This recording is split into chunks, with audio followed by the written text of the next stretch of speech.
The stuff you've done before, the solo work, has been more avant-garde, more experimental in notes, whereas this time around, it's more of a straightforward approach to modern pop.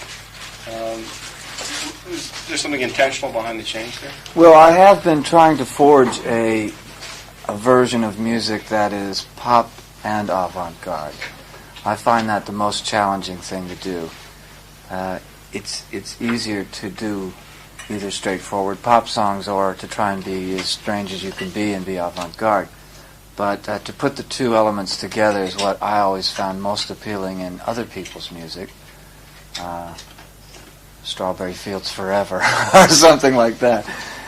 So that's what I've been trying to do for the last few years, and I'm feeling like this record is finally doing that successfully. Do you agree with his observation that it's a bit more straightforward than stuff in the past? Well, I think it's more focused, and it's also more song-oriented, which I'm sure takes away quite a bit of the avant-garde tendencies that you normally associate. I should also point out that earlier in my career, I played with people who regarded me that way, and so I had to be that way. Do you know what I mean? Regarded you as avant-garde, yeah, you had to be yes. Well, I mean, I was probably less of a pop songwriter then than I am now. Because of the people I was working with. Like, for example? Well, like King Crimson, for example, was a band that was committed to making a form of music which was not meant for radio. To put it mildly. Yeah. I was taken aback by your covers, the Traveling Wilburys, and more importantly, the Crimson cover. Yes. Why did you decide to do that? Well, I'll explain each case. With Heartbeat, King Crimson's song, is one of the few songs in the King Crimson catalog that I wrote on my own and brought to the band. Most of the time we wrote all the music together. So I always felt that song was mine, in a way. And I always felt it would be nice to do my own version of it. I had to wait legally 7 years to be clear to do that. And so with this album, I felt it was time to see that song have another chance. Why did you have to wait 7 years? That was just a legal publishing agreement that we had together, that we wouldn't cover the songs again for 7 years. In the case of Not Alone Anymore, it simply came from my love of Roy Orbison and his voice. I heard the song when I was making my last album, Mr. Music Head. I couldn't get the song out of my mind, so as a way of exorcising it, I went into the studio and recorded a version of it. But I felt it would not be appropriate to put it out at that time, so close to Roy's death. And so I waited till now, 2 years later.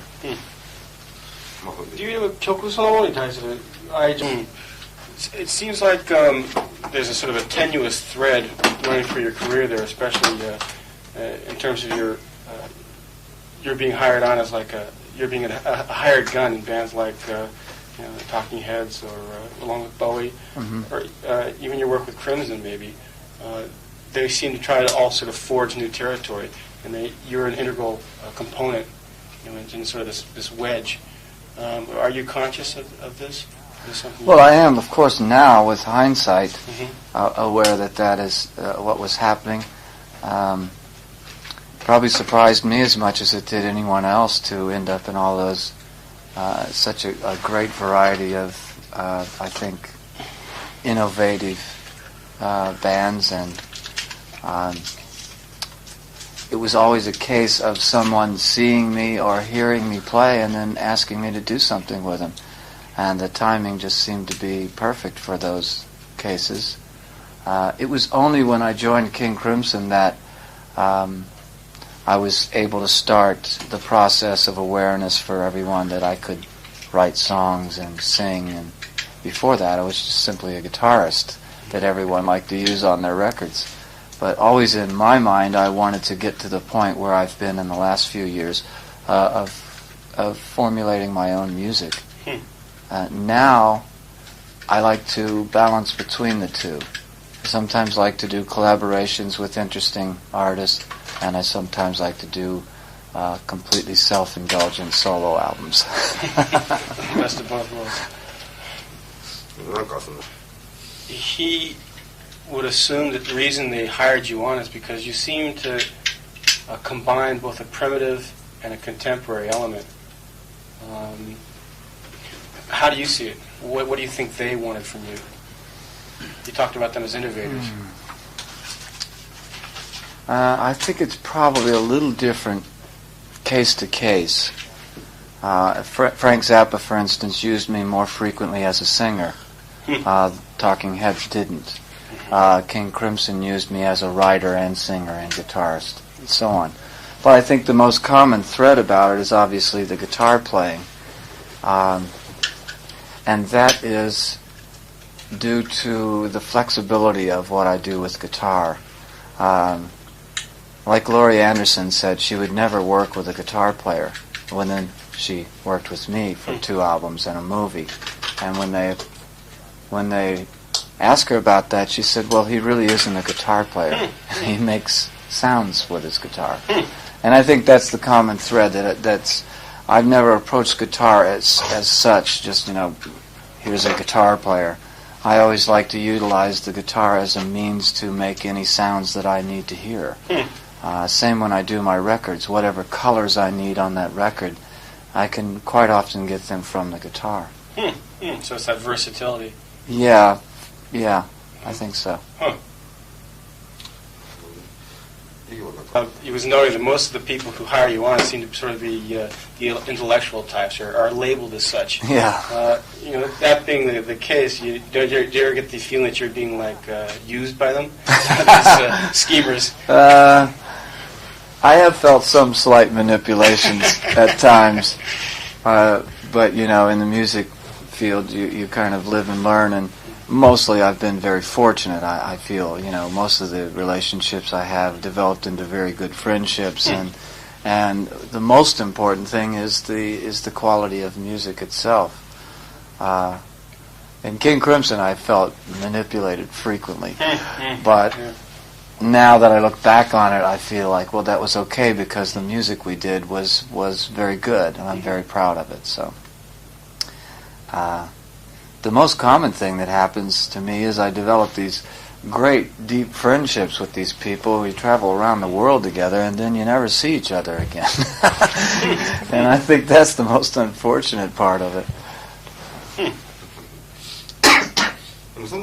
So, have there been certain isolated events in your career as a guitarist that have led you down a different path?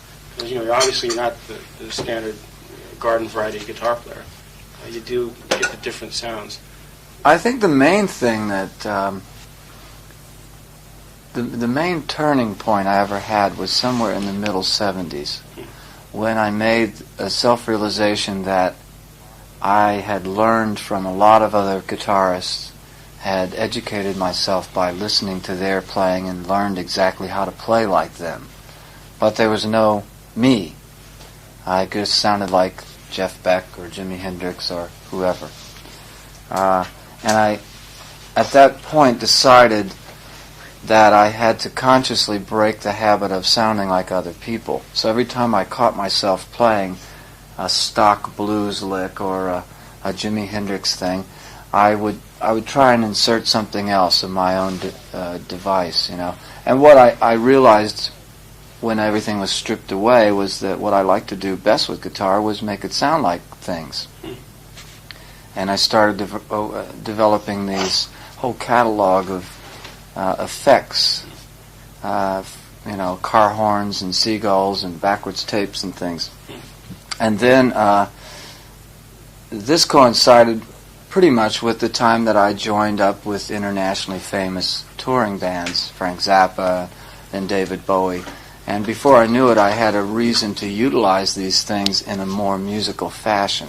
So then it became, the idea was, you develop, say, an elephant sound, and you say, oh, now I've got to write a song where this elephant can live. I'll put him in this song, and we'll call it Elephant Talk.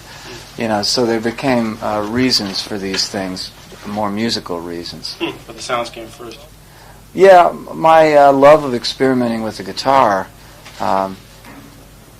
it has always been very thrilling for me. Whenever I can make the guitar sound like something I've never heard before, or even sound like something I have heard before that's not a guitar, that's what I like to do the most.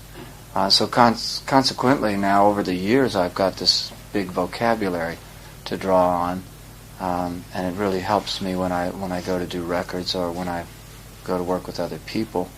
They can say, give me a chicken being chased by a steamroller, and I say, oh, okay, sure.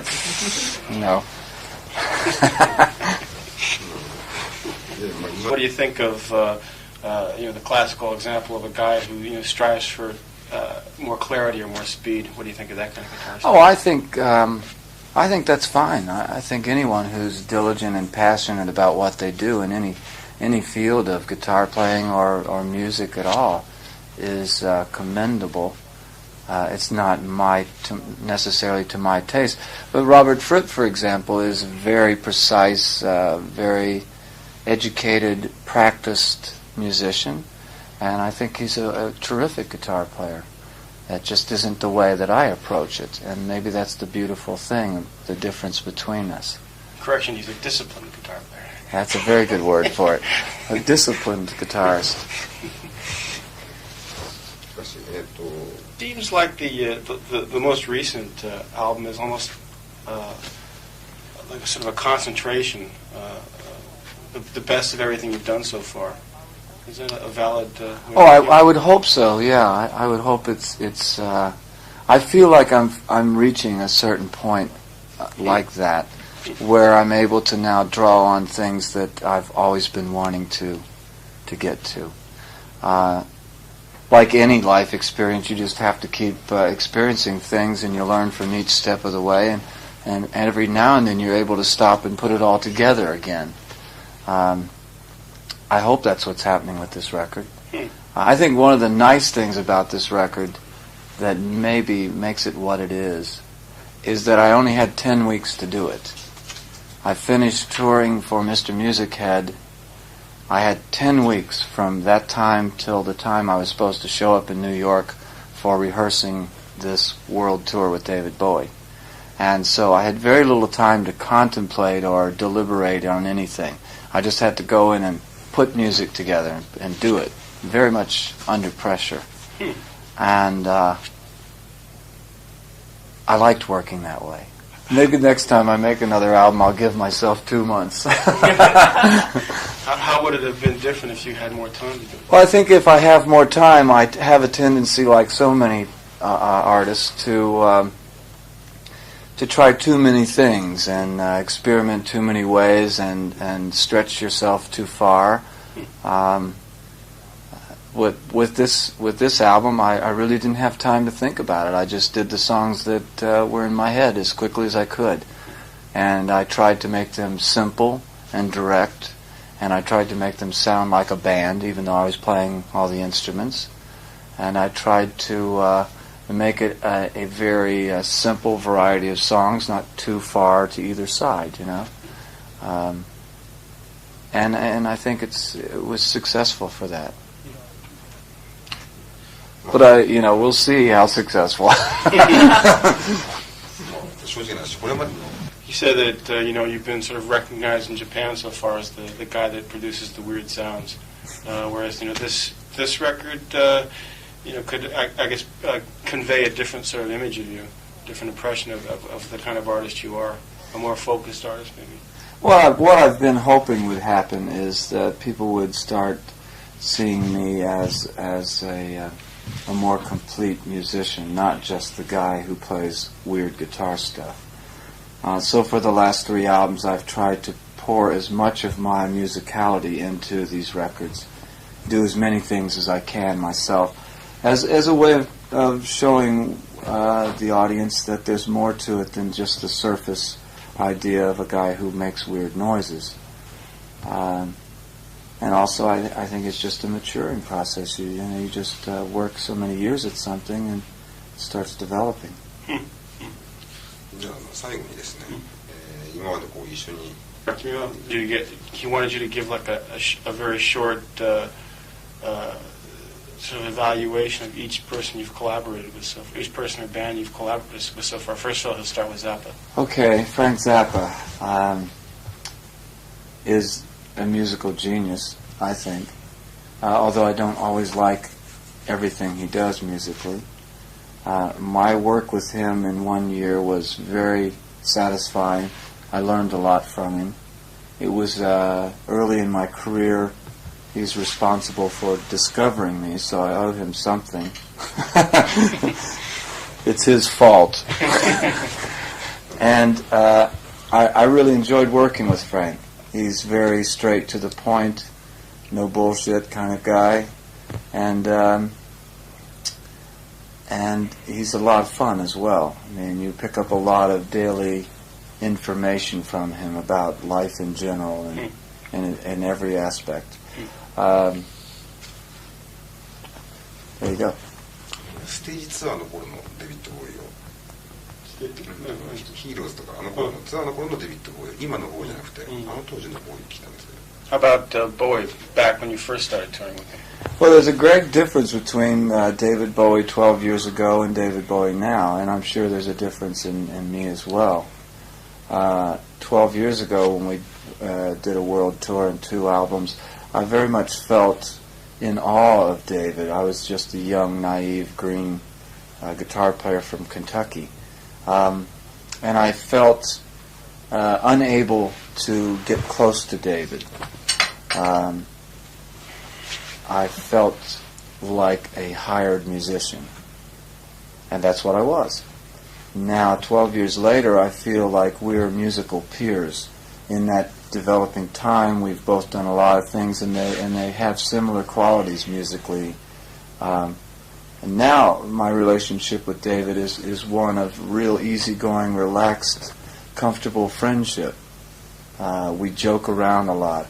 We share a lot of things. We go to places together.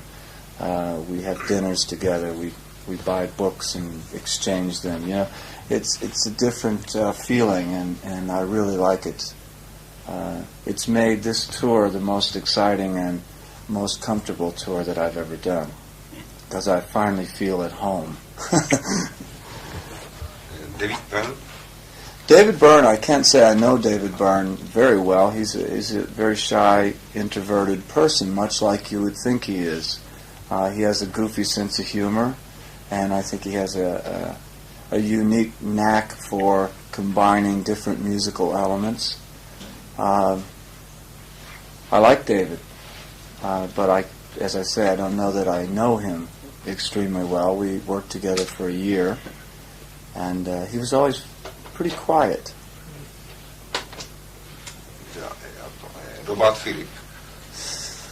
Robert Fripp. Now that's a different case, because I worked with Robert for 3 years, and I saw many sides of Robert that I don't think the public sees. Some of them very humorous and endearing, and some of them a little hard to take. My relationship with Robert was very rewarding because we were like 2 different sides of the same coin. I always felt I was almost the American opposite of the English Robert Fripp. And Robert has a unique way of bringing odd things out of you, of showing you yourself. He's difficult to work with because he's a fairly inflexible person. He wants things his way. But in doing that, he can often teach you something. So in those 3 years, I felt I grew in leaps and bounds being in that band, King Crimson. Also, some of it, I might add, was due to Tony and Bill. Bill showed me a lot of very interesting drum techniques and opened my mind to better ways of approaching drums and percussion. And Bill is a very energetic teacher. Huh. He's a pretty talented composer as well, isn't he? Yes, I think so. Yeah. I liked his most recent jazz band, Earthworks. I saw them in concert twice and really like what they're doing. 並んできて誰が一番付き合うのが面倒くさい人間だと思いましたか Who was the toughest to work with in all of those collaborations? Well, I would say probably Robert, but with Frank running a close second. Because they're demanding? For different reasons, yeah. Robert because of his tyranny, and Frank because he really requires you to consistently play his music correctly. And he's very adamant about that, which I think is only fair for him to be that way. わかりました。じゃあ撮影の方を。 All right, I guess we got a couple of picks then.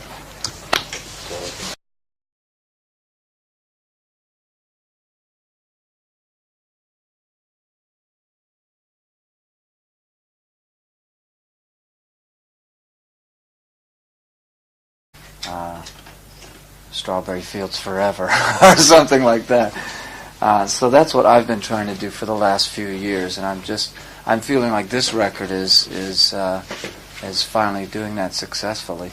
Do you agree with his observation that it's a bit more straightforward than stuff in the past? Well, I think it's certainly more focused, and it's also more song-oriented.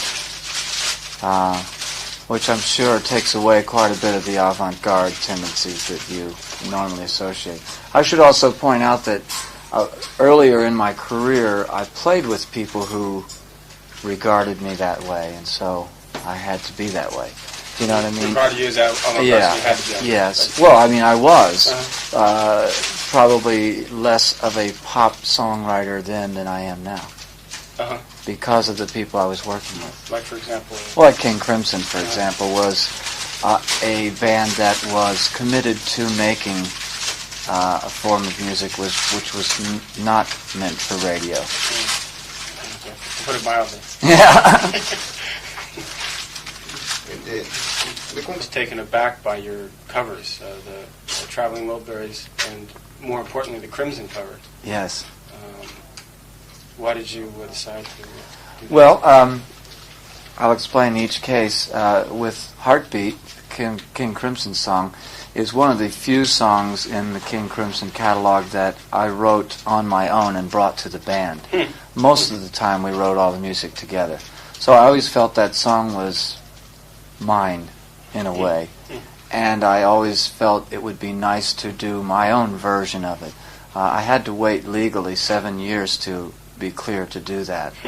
And so with this album, I felt it was time to see that song have another chance. Why did you have to wait 7 years? That was just a legal publishing agreement that we had together that we wouldn't cover the songs again for 7 years. In the case of Not Alone Anymore, it